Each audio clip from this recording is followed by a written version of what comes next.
بازم میدونم یه روز قناری میشکنه قفل قفس رو، بیرون از حصار چوبی بچشه طعم نفس رو.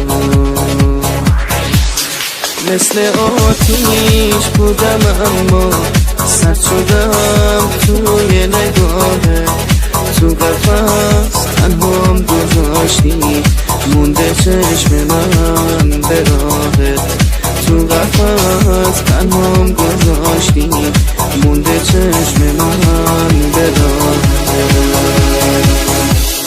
توی بی کسی اسیرم، دارم این گوشه میبیرم، نزار از همه جدایی دستای مرگو بگیرم.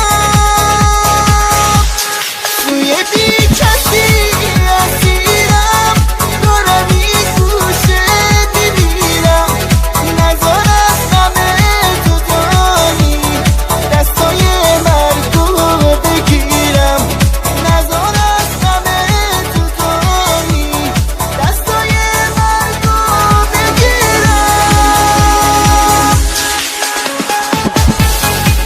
وکالیست مجتبی نصیری، لیریک بهزاد سلیمی، میوزیک اند ارنجمنت بای ناصر فتاحی.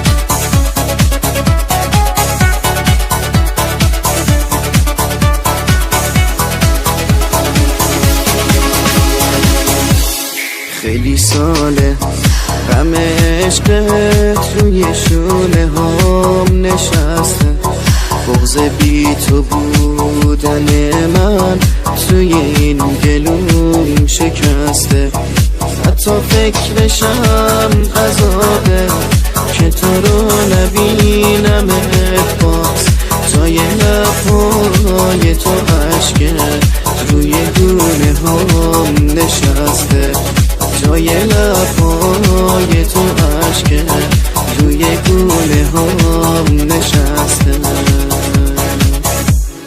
توی بی کسی اسیرم،